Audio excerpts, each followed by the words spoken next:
Coach will open and just raise your hand and I'll call on you. How we doing? Good. So, look, I'm really proud of this team. This team's come a long ways. These guys have worked hard. There's great togetherness, good leadership on the team.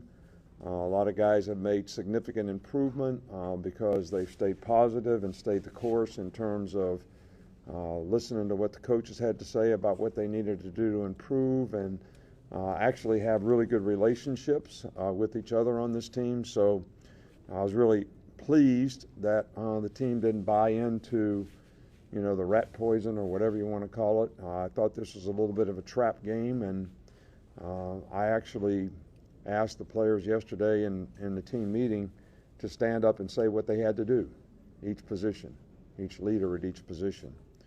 And I told them before the game I trusted that they would go out and do that, and that's exactly what they did. So I trust in these guys that they're going to do the right things, make good choices and decisions, which is going to help them continue to grow and develop as a team and hopefully finish business throughout, the rest of this season in terms of what we have to do to continue to get better and see if we can create an opportunity for ourselves. Obviously, it's great that we won the West and going to have an opportunity to play in the SEC championship game, which I'm very happy for this team that they were able to accomplish that. I think there's probably very few people after the Texas game or the South Florida game, a lot of,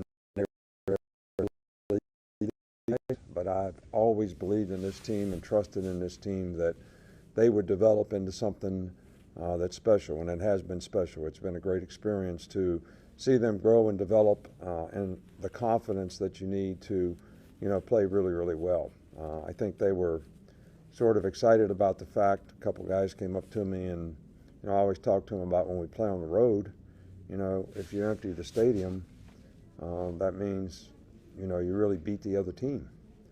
So a couple guys made it. I didn't use that in this game, but they certainly got the message and said, "Hey, coach, look around." So I'm pretty proud of them the way they played today. And obviously there's some things that we can correct and fix. We made some errors that obviously we busted on the 60-yard run at the end of the game when we put the twos in there. But these are all learning experiences that these guys will have an opportunity to get better at. Jalen played really well. I thought, the offense started the game out and set the tempo of the game extremely well. He played extremely well. The whole idea was the way they play on defense is take what the defense gives, and we nickel-dimed them in the first couple of drives, and then we hit a couple big plays. So I thought they did a great job on offense, and great team win for us. Aaron, slide that computer in a little closer, and we'll start with Nick. Yeah, you talk about Jalen Nora, but as far as this team's overall resiliency, that he's shown that same quality. How have you seen that from him through the course of the season, the resiliency that Jalen's had? Well, I guess that's what I was trying to explain, that these guys have had great perseverance, shown great resiliency, been able to, you've heard me say this before, manage hard. Whenever things got hard, they always seem to come up with, we can come back in a game when we're behind 7-6. We can come back in a game when we're behind 20-6. We can make plays when we need to make them. So I think that comes from confidence, but I also think it comes from believing in each other and believing in what you're doing. And coaches have always also done a really good job of selling the players on, hey, if you do it this way, you're going to have success. Edwin? Coach, over here on the right. How important was it for this defense to step up and just shut down the running game like they did tonight?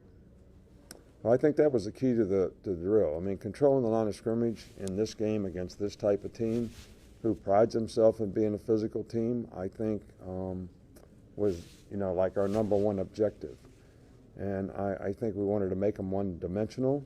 I think we did, except for the last run where we didn't have any run support on that side. But, I think it was really important that we won on the line of scrimmage on both sides of the ball. We'll stay on that side with Chris Lowe. Hey, Nick, what's the challenge been like for you to get this team from where they were, Texas, South Florida, where they are now? You've had a lot of challenges in your career. Yeah, but it's been fun. It really has been fun to see. I think that you know, it seems like every team we've had in recent years, there's these huge expectations. And you never want the expectations to impact you. But because there were such high expectations, you know, it was almost like you were relieved, you know, to get the players to be where they needed to be so they could have success.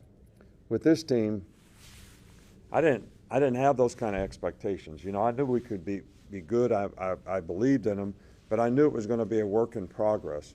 So it was like every day you're just trying to teach lessons that will help them grow and develop, and they've done a great job of that, and it's been fun. And I didn't put any expectations on them or myself, and they've, you know, sort of blowing it out of the water in terms of how well they've done. And back with Mike. Stuff with Kool-Aid after the mouth, and he had a big return in the third quarter, set up a touchdown, so what went into the decision to stay with him? Stay with them? What do you mean, stay with them? What would you do with them? I mean, I love the guy. He's a good returner. Look, the gunner on that side ran into him when he missed the punt. All right, that's the gunner's responsibility. You know, you can't look up and catch a ball and worry about somebody that's running down the field blocking for you running into you. So he tried to fair catch the ball. I got every confidence in the world. He's been a good player for us, and I just think the players around him have to do a little bit better job because, you know, when you get these radical punts, I'm going to call them, you know, you don't get like easy balls to field. You got to cover a lot of ground to catch it, and that launch point of where he's catching it changes for the people that are blocking for him.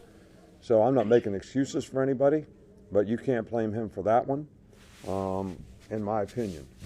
And I think that, you know, he did a great job of sticking it up the middle. We ran mostly middle returns today, so, and it was good to see us get one off to a big play. Right next to him, Nick. What does it say about this team that despite the injuries, you know, guys are coming in and filling their roles well? And then secondly, any update on the guys who weren't able to play today? Yeah, well, you know, we had more guys out today than probably ever before, you know, with Corey Brooks and Jermaine Burton. Jermaine is just sick. I mean, he was so sick, you know, he couldn't even make the trip. And hopefully, you know, he'll get better, and that won't be a long-term thing. Jacory's got a shoulder. Jalen Key, everybody knows he's got a thigh injury. It'll be day-to-day again this week. Same thing with Lawson. So we'll just have to, you know, see how it goes. But I was really pleased with the way the guys that filled in today and took their place, and we had to shift guys around in the secondary. But I thought Trez Marshall, who has been hurt himself, did a good job today, and so did Jihad. So those guys got some valuable experience, and that's going to help us down the road, I think.